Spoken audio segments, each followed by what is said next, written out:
Adult Swim. A channel that has been devoted to babysitting stoner college students since 2001. And I'm proud to say that I was one of those stoners back in the day. Yep, every night after school hours consisted of shows like Space Ghost Coast to Coast, Home Movies, and Aqua Teen Hunger Force. Those are what I'd consider to be the holy trinity of Adult Swim. Nowadays, I'd consider modern day AS to be mediocre. Sure, some of the shows are alright, but they all just look and feel the same to me.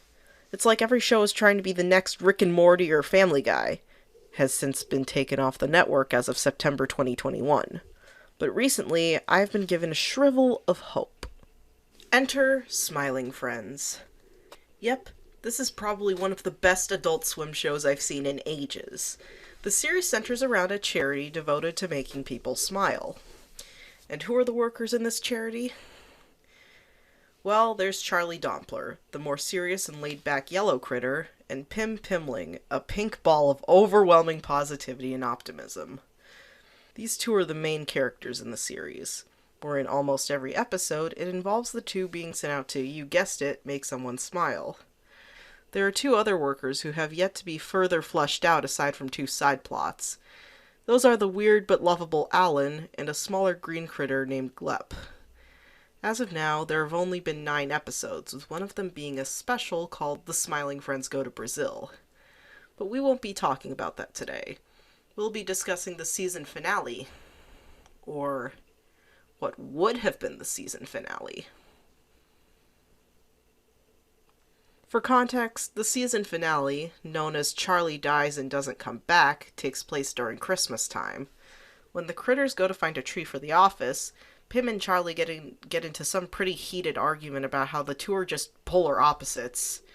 At one point in the argument, Pim comments something along the lines of how he thinks Charlie isn't helping out enough, and when the critters finally find a tree, Charlie tries to chop it down, but is then crushed and killed in the process. Various crazy drug trip antics ensue after that. Honestly, this finale definitely ended things with a bang for the first season, and many fans, myself included, are really looking forward to the future of Smiling Friends as a whole. But what if I told you this wasn't going to be the initial season finale? The creators of Smiling Friends mentioned this a while back, that Pim was going to die instead of Charlie. But this was changed after wanting to have one of the characters learn some kind of lesson. And since Pim is portrayed as mostly a saint-like character in the show, Charlie got the axe, pun not intended. After I found out about this, I wonder if there was going to be a finished episode of the initial finale that never aired. So I went digging through every Smiling Friends fan base I could find. Discord servers, forums, the official subreddit, and nothing. Months went by with no hope, and just when I was about to throw in the towel, I got an email. Dear Name Withheld, I know you've been looking for many traces of whether or not Zach Hadel or Michael Cusack had ever finished episode 8 with the original intention that Pim was going to die instead of Charlie. I've watched your mission from afar ever since you've started, and I must say, you're one strong trooper. And that is why I'm sending you this email to tell you that I have a full copy of the first draft of Season 1, Episode 8. Quality isn't the best, but I hope this helps nonetheless. Name also withheld. 6 months of blood and sweat were finally over. At long last, I had a copy of the original finale. Attached to the email was a zip file containing the episode titled Season 1, Episode 8, Pim Dies and Charlie Grieves. Wow, not much changed title-wise, but I can't complain. Once the file was downloaded, I moved it to a thumb drive and plugged it into my Blu-ray player. Which brings us to what you've all been waiting for. The episode opened up pretty much the same as the final. Christmas-style intro with an English-speaking Glep narrating at the start, Pim and Alan preparing the Christmas festivities while Charlie was watching what I think is a Oni Plays reference. Correct me if I'm wrong, though. I'm not too familiar with Oni Plays or any of Zach's work prior to Smiling Friends. Anyways, Pim was trying his best to hype Charlie up for the holiday season, but the yellow critter could care less. It was then that Charlie was about to leave before Mr. Boss barged in and requested that the team go and look for a Christmas tree. Pim was excited, but Charlie couldn't give two shits. Look, I was fine with coming to work for a few hours just to help prepare for the Christmas party, but I did not come here to sit on my ass on Christmas Eve for nothing, Charlie said. Pim began to annoy him once more. Come on, Charlie, it'll be fun, Pim begged excitedly.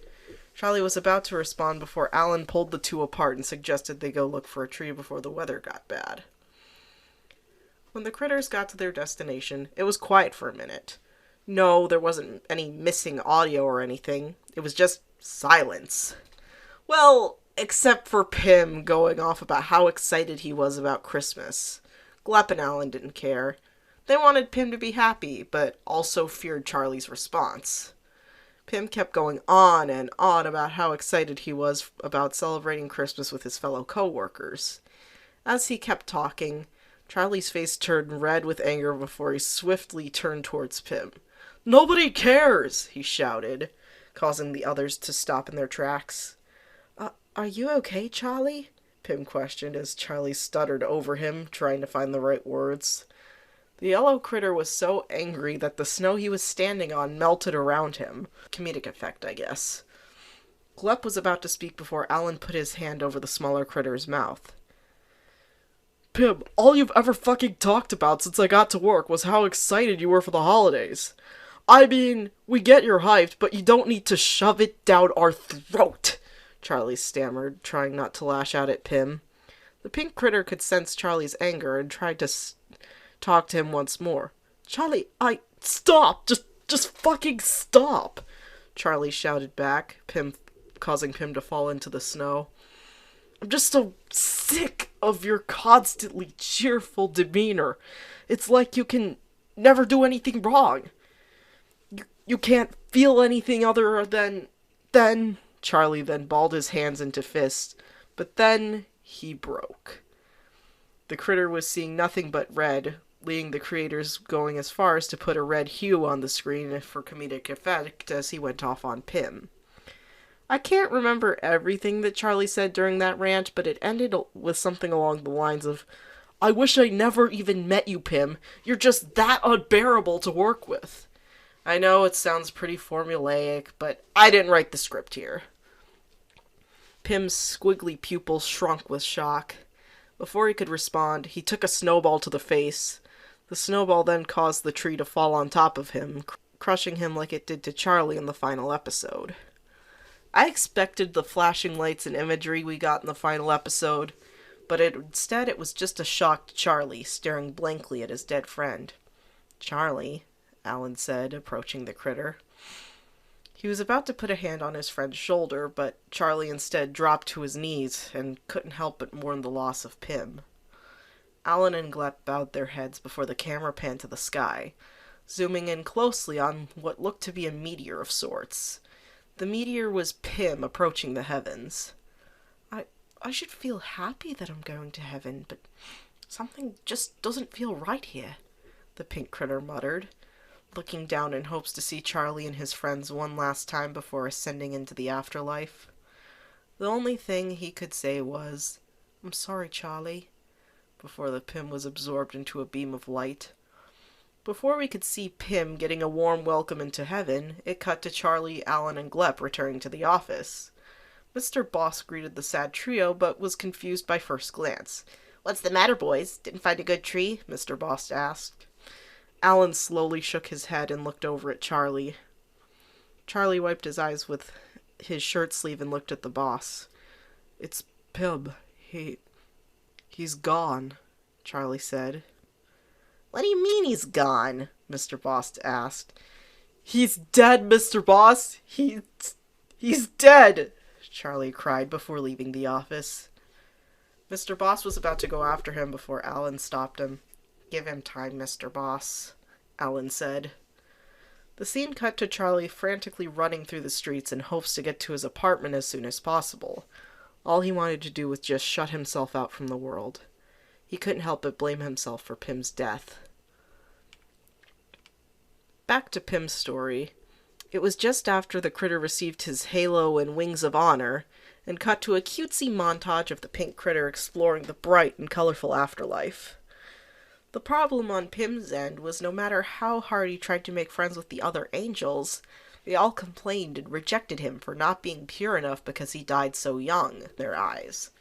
Pym kept trying and trying, but was never accepted, and things didn't get any better when he was told he only had to sleep on a small cloud due to the housing being overcrowded or something. Pym sat miserably on his tiny cloud, feeling alone without Charlie around. The guilt from earlier was also eating him up inside, and he couldn't help but cry, which also made the cloud rain for comedic effect, of course. This continued for a few seconds before hearing a voice that sounded oddly familiar. "Let me guess, it's your first night here too," a sort of raspy voice said from off-screen. Pym opened his watery eyes and looked to see none other than that scummy TV executive from the Mr. Frog episode. Pym was stunned that such a toxic and shitty person somehow managed to make it to heaven. "What are you doing here, sir?" Pym asked. The executive sighed, knowing that he'd have to explain for the millionth time. "Well, I'm kind of on probation. God doesn't consider me trying to overthrow Mr. Frog a crime fit enough for me to be sent to hell over. Which explains why I don't sport one of those glow stick thingies. What are they called again?" Pym laughed at the last part. "They're called halos, silly," he chuckled, trying not to play along. The executive introduced himself as Rex, and asked Pym how he got here in the first place. Pym went on to explain everything that happened that day as it cut to Charlie and the other members of Smiling Friends going through the motions. After Pym's monologue, the next scene was Charlie laying in bed. He had been crying for hours on end. Bags under his eyes, tissues scattered across the room. "This is all my fault," he quietly spoke to himself, before hearing a knock on the door. "Charlie, it's Alan and Glep. Can we come in?" Alan asked. I guess," Charlie said, getting up from his bed to go unlock the door. As the door slowly opened, Alan and Glep were floored by Charlie's presence. Yeah, I know I look like shit right now. Just come in," Charlie said, shoving Alan and Glep inside of his apartment. "So, are you gonna attend Pym's funeral tomorrow?" Glep asked in Wingen. "Fuck no, Glep. I can't face him, much less his rotting, bloody carcass," Charlie responded, cringing at the thought of Pym's corpse. "Charlie, you can't let Pym's last moments of life keep you from attending. He would have wanted you to come," Alan said, placing a hand on Charlie's shoulder. "I can't go, Alan. Not after all the shit I said," Charlie replied, hanging his head down. "If I could take every word back, I wouldn't a heartbeat." The room fell silent for a moment before treating us to flashbacks from the past 7 episodes of Charlie and Pym's adventures thus far, before it faded back to Pym and Rex. "And those are some of my most cherished memories I've had with Charlie," Pym concluded. Rex looked away. "So, you've known him for a long time, I take it?" he asked. "Well, yes. The two of us kind of got into a nasty argument today," Pym responded. "Yeah, I had a lot of fights with Mr. Frog before it all went downhill," Rex replied. He felt bad for Pym having to go so soon, and at his age as well. He knew the little pink critter had a life worth of living. "Pym," Rex said. "What is it, Rex?" Pym replied. "Pym, you shouldn't be here," Rex said. "You shouldn't be here at all." Pym was shocked. What angel would say someone didn't deserve to be in a place as perfect as heaven? "What? You think I should be in hell?" Pym gasped, feeling offended. Rex quickly realized how he screwed up his wording. No, what I mean is, you shouldn't be here yet," he began. You still have a full life ahead of you down on Earth. You don't deserve to be up here so soon." The executive looked away once more. "What about you, Rex?" Pym asked. "Me? Oh, I deserve to be where I am now. I fucked up badly, Pym. I let the fame get to my head. But you did nothing wrong." "We have to convince God to give you a second chance," Rex responded. Pym was at a loss for words, but someone who was so toxic was willing to lend a helping hand?